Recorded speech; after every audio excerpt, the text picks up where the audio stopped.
Hi everybody, welcome to the show.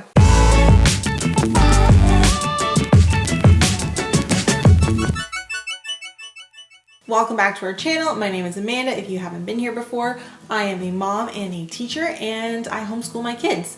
And this is our channel where we talk all about homeschooling. And today we're talking about homeschooling kindergarten. Especially with everything going on right now with COVID and schools starting or not starting or distance learning. It's a whole mess. A lot of people are turning to homeschooling this year and we're getting so many questions about what do you do for kindergarten. I think kindergarten's tricky because depending on where you are, there's different age levels for kindergarten, there's different expectations for kindergarten. Some are very play-based, some are very seated and structured. Like kindergarten means so many different things to so many different people. So let's start with that. Alexi should be going into what we have here, year 2 of the kindergarten program. She is 5, or what some people call like a senior kindergarten program. So she has, but this is her 3rd year homeschooling. So let's just put that out there. This is what we're doing. Do I expect every kindergartner at age 5 to be able to do this? No, but that's why we homeschool. It's because we have the ability to meet our kids where they are and push them when they need to go faster or slow them down when they need to go slower. So this is what we're doing. This is what we're using this year. Let's go subject by subject. I think that's probably the easiest way. And if you watched our last video where we talked about what we're doing for preschool this year with Zoe, you'll see that we talk a little bit about like what we do in workbook time, and that we call it workbook time because we don't want our kids to associate workbooks as the only way of learning. So we don't call it homeschool and we don't call it school time. We like to have it as like, this is just a time where we sit and do workbooks. Everything else also counts as learning, as school and as like life learning in general. But there is a time when we sit down and do some like workbook work. And that's what we do. When we do our workbook times, we kind of stick to, Lexi will do a language arts activity. She'll do a little bit of math, some journaling, and then we'll do a read aloud. During our workbook time, we only read picture books, not because that's all we read, but we do read picture books during that time. And then at bedtime, we will read like a chapter out of a novel altogether. So we do picture books in the morning, chapter book in the evening or at night, just so we have a variety and we're reading different things all the time. So for language arts this year, I went with Canadian phonics. I decided this was what we were gonna do for a couple reasons. I find kindergarten curriculum and grade 1 curriculum, there's a really big jump. Kindergarten tends to be like just learning letters, and then grade 1 is like you're now doing full-on words. I find that often the curriculums are missing kind of like that middle section of like small, very small words and sounds and stuff like that. So that's why I went with the Canadian Phonics by Chalkboard Publishing. I liked it because they had a K1 level. So they had a K, a K1, and then they have a 1, which I also have. I think Alexi's gonna zip through it. That's why I picked up 2, and they were really inexpensive. I got these from Chapters Indigo. They were $14.99. And they have a great return policy. If they've been unused, they'll take them back. So that's always something bonus. So I ordered these online and they were shipped to my house. The reason why I liked this program was because I found it has a lot of activities in it. It's very activity based. It's not very repetitious and getting the kids to like spell words again and again or anything like that. It's got a lot of activities. So let me show you. So it goes through the first and does like a consonant review, so the different sounds. And it's not like a ton of review because I find kids get really annoyed when they have to do the same thing again and again and again. So they have different words, and then it has coloring activities, so color the different things different colors. Makes it a little more interesting for them. Alexi loves these kind of activities where you like draw a line to the right word or to the right sound. Like she loves stuff like that. So just knowing Alexi, I knew that was going to be a hit. She's also taken a big interest in word searches and like activities like that. So they have word search activities that are totally kind of at her level, which I thought was a great kind of place for her to be. And I like that it was activities she can do. Yeah, so it's simple, it's not overly complicated, but it's enough to get her the idea of what we want to do, which is letters make sounds, sounds together make words. And so that's why we chose Canadian Phonics. kind of as our kindergarten language arts activity book. I think she's gonna zip through it fairly quickly, which is why I got the level above it, which is a level 1, because like I said, she's been doing stuff since she was 3. So she was kind of like over letters mid of last year, because the curriculum just didn't really go beyond just like, this is a letter K. K goes K. And that was kind of it. So that's why we're kind of excited to have this one, which is kind of introductory. And then this one is the same thing, only it's getting into small words and sound blends. So I think this is going to be more than enough for us for this year. And I think she's going to really kind of enjoy doing these ones. That is what curriculum we're using for language arts. We also do journaling, which is I usually give them a prompt or a question or just let them draw a picture. They draw a picture in their journal. They dictate what it is or what their picture is of, and then I will write it out and she will do like a little bit of copy work. That's about it. That's our whole language arts again, and with picture books in the morning and then a chapter book in the evening. So we do a lot of unit studies when it comes to homeschooling. I just think they're just fantastic and they're very hands-on, and you can pick things your kids love, and when they're interested and engaged, that's when you get the most learning. So we do unit studies a lot. Our unit study stuff is not included in our workbook time. So we'll do those kind of activities in the afternoon or on like a rainy day or a weekend. Like we throw them in all over the place whenever we just kind of feel like doing something different. They're actually really easy to make your own. If you want to learn how to do that, we have a video about how to build a unit study in 6 steps. We'll link that here. And if you want, there's even a PDF download, like a PDF unit study planner that you can download to help you like design and create a unit study that your kids will love. So make sure you check that out if you're into unit studies. So we're doing a lot of unit studies this year, and we basically have 10, I think we have 10, kind of like month-long studies. So for every unit study that we do, I try to pick what I call like a big book, which is going to be like a chapter book. And this is something that we're going to read 1 chapter of before bed every night. I try to make the books match the unit study that we're doing in some way, shape, or form. Sometimes it doesn't always work. Sometimes it's just because it's a great book. But yeah, that's what we're going to do. I'm going to tell you what our unit studies are, and I'm going to show you the book that's going with them. Hopefully this will give you some ideas of how this all works. So our first unit study is going to be back to basics. So this is going to be kind of like a review for Lexi, introductory session for Zoe in preschool. We're going to just be doing like letters and numbers and colors for the month, kind of refresh all of our brains in that sense, but also focusing on getting back into like a routine after having been on a really weird pandemic schedule for like 6 months. So that's what we're going to be doing. Our chapter book for that unit, we're going to do Beezus and Ramona. I thought that would be a great just a book to start with. Then for October, we're doing like a fall unit study theme, lots of pumpkins. We also do a lot of Thanksgiving and Halloween because that's all in the same time. And again, just another nice book. We're doing The Mouse and the Motorcycle. This is again another Beverly Clearly book. The reason why I have 2 of these, I actually was able to find a whole set at a used bookstore. I think I had 14 of the 15 books in the set, and it was $20. So I ended up getting 14 Beverly Clearly books for $20.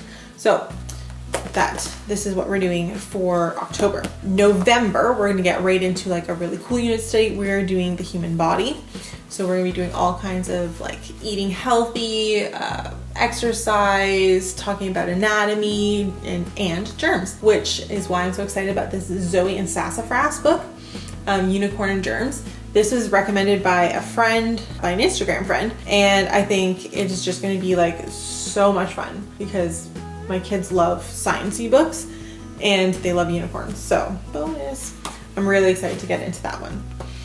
Then we get into December. If you guys have been with us for a while, you know that we don't homeschool in December. We do all kinds of other things, and December is its own beast. Then we come into January. January, we're going to be doing like a scientist unit. So we're going to be talking about like the scientific method. We're going to do lots of hands-on experiments, and we're going to read Ada Twist and the Perilous Pants. I think the kids are gonna love. It is basically a book about a little girl scientist who has to solve a problem of some pants that are floating away. That's gonna be a great book for our science unit. So for February, a lot of people do Black History Month.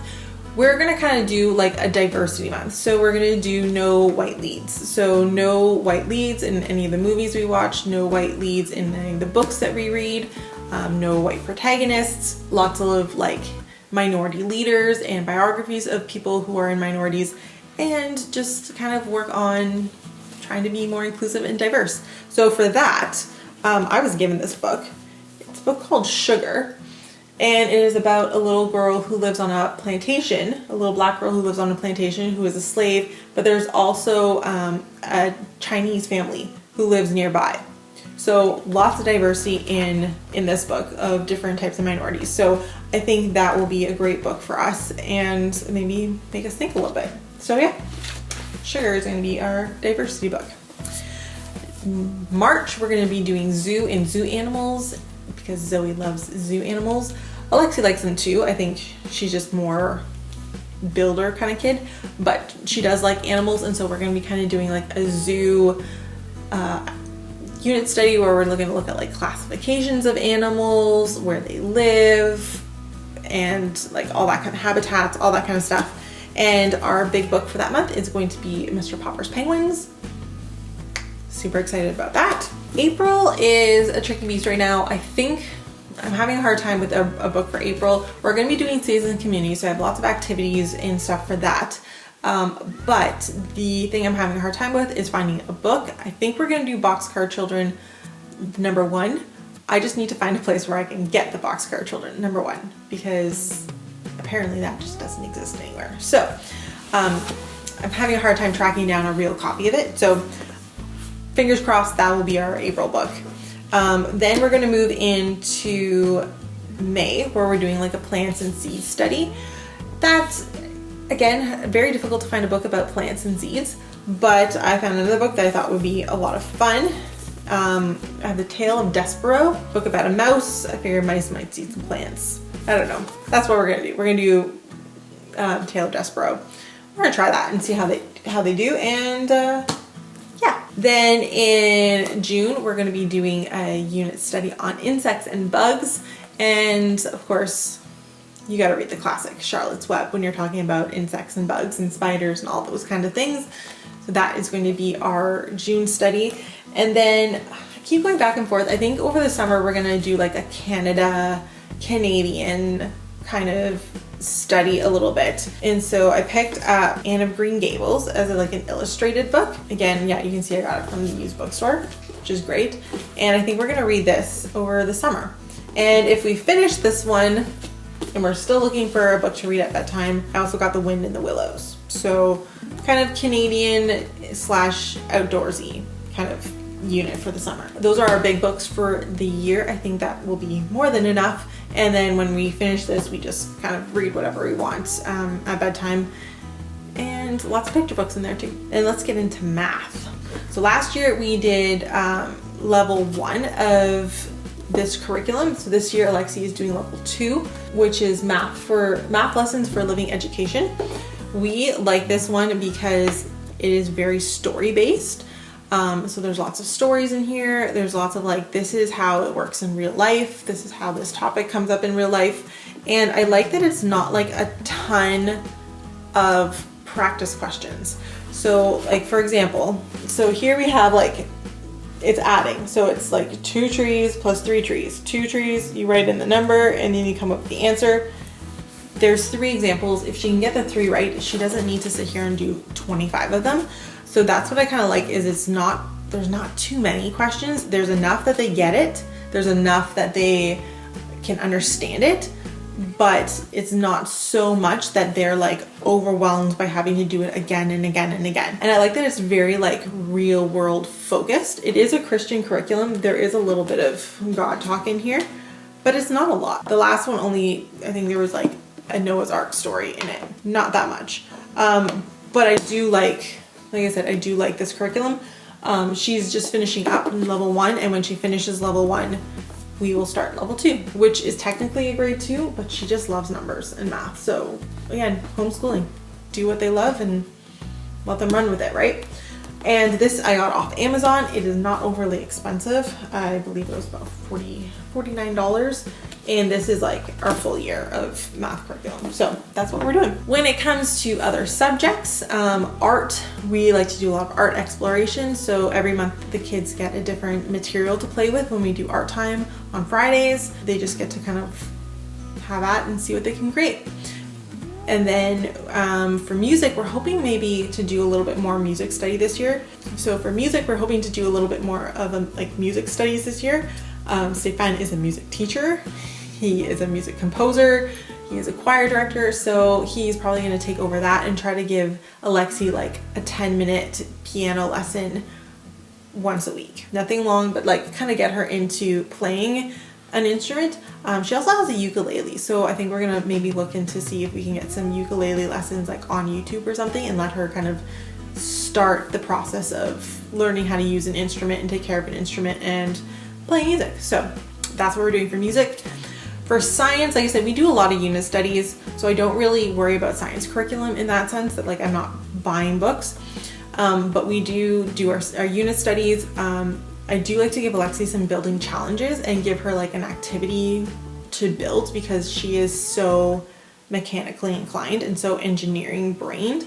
So I'm going to be giving her challenge kind of every now and then of like, can you build a city that has a bridge? Can you make a bridge that spans over a foot? Can you like give her different little challenges every now and then just to kind of really follow her interest, right? Like that's something she loves to do, is she loves building, and just giving her some materials and letting her see if she can figure it out.